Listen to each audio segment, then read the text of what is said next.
sir.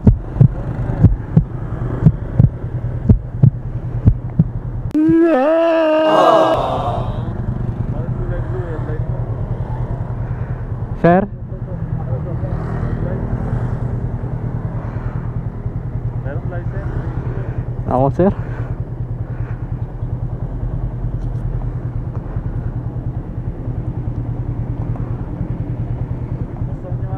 Sir?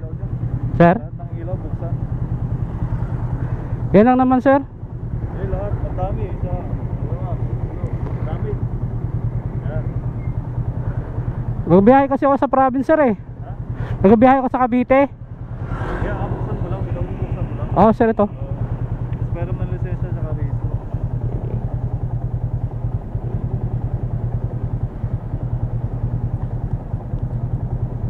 Okay ka lang? Okay lang naman sir. Wala akong panikit. Ha? Wala akong panikit ba? Okay lang sir. Advocacy lang to kasi kawawa ka naman.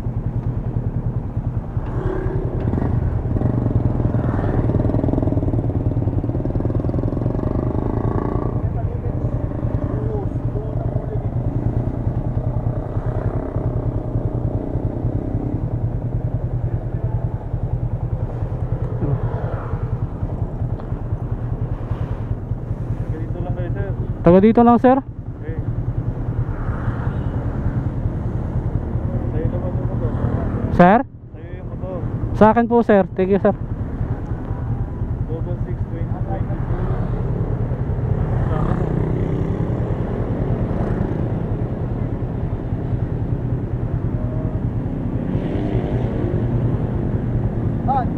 Wala nag-risk ko ka last year, October. Opo. Ang ginagamit mo, ending 6. Yes sir. Pero every September kasi ako nag-renew sir. Tapos ngayon naging October na naman. Bakit every September? Kung ang Sinusundan ko na sir yung dati kong resibo.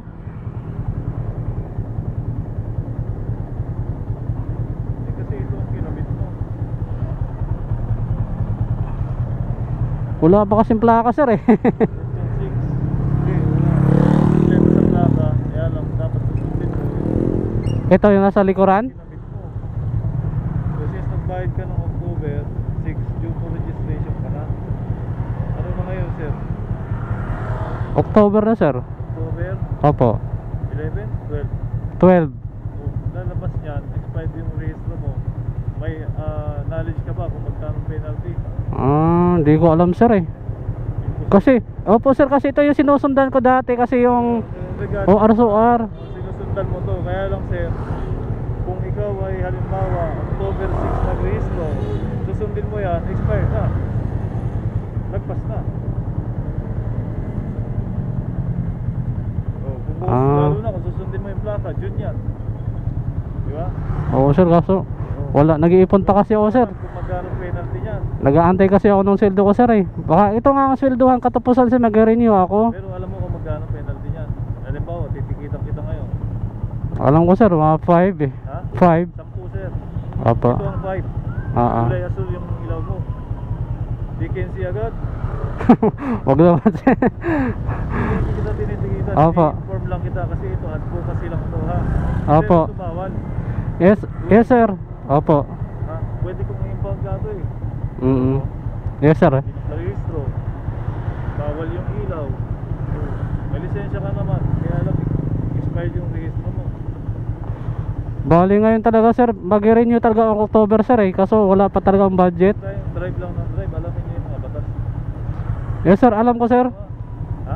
Alam ko naman po. Pero yung Kung alam mo, ba't hindi mo nire-rehistro yan? Eh, expired na. Bakit ginagamit mo yung asul na ilaw? Kung alam mo yung batas. oo nga sir, kaso Diba? opo. Ano ba dapat yung ginagamit lang na ilaw rito? Puti tsaka dilaw lang sir. Ay, ba't hindi mo pinapalitan? Papalitan ko nga yan sir eh. Diyan mo yan. Hindi sir, nabili ko na talaga to na ganyan, ilaw. Nung pinili mo, dapat ipinama mo kasi ikaw alam mo yung batas, di ba? Yes po. Mo, alam mo yun. Tapos ito medyo ibaba mo. Sige po sir. Oo. Dilaw naman, kaya lang medyo ibaba mo. Oo. Saka yan pa ginagamit dito sa Manila? Hindi ko ginagamit sa pag nasa Cavite lang ako. Sa mga probinsya lang yan ha. Oo. Hindi yan ginagamit dito, lalo na sa araw, hindi yan ginagamit. Opo. I-raise mo yan sir. Tanggalin mo yung asul ng ilaw. Kasi Sige sir. Sir, thank you sir ha. pag tinuluyan ka namin to, Ay sir, thank you po. ilagad yan. Thank you sir. Nabayad kami na ganyan, kaya lang dapat yung may lock sa likod. Ah, sige po sir. Sir,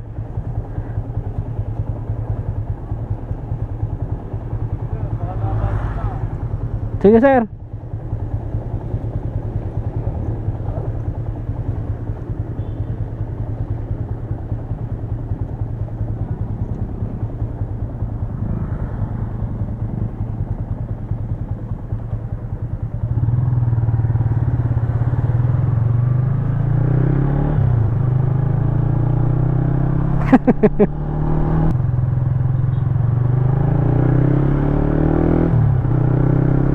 Ayun mga paps,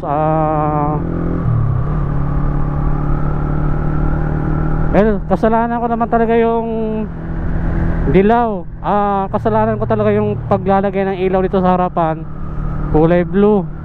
May blue kasi ito mga paps, kaya yun yung nasita. Tapos sa aking rehistro, kung ano yung palang nakalagay dito sa likurang bahagi ng plate number,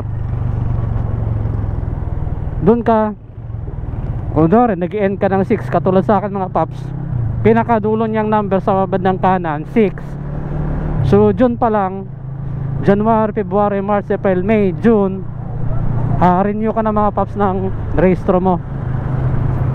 So ganun pala yun. Ang iniisip ko kasi, ang sinusundan ko mga paps, yung OR ng rehistro ko mga paps, nasa October pa eh. So ayan, sabi ni sir, yung violation ko nasa 5,000 pag yung may mga kulay na ilaw. Okay? Kasi nga blue yung nakalagay, 5,000 to. Pag pula, 5,000 din. Pag pink, 5,000 din yung mga paps. Basta lahat ng mga ilaw na hindi allowed ng LTO, 5,000. Yung allowed lang, dilaw at puti. Okay? Tapos nung pinakita ko sa kanya yung lisensya ko, okay naman. Doon sa registration ang may problema mga paps. Kasi ang sinusundan ko talaga doon mga paps, pag nag-renew ka ng registration ko, is yung date ng resibo. Alright? October kasi siya lagi nag-expired mga paps. So October din ako nag-renew.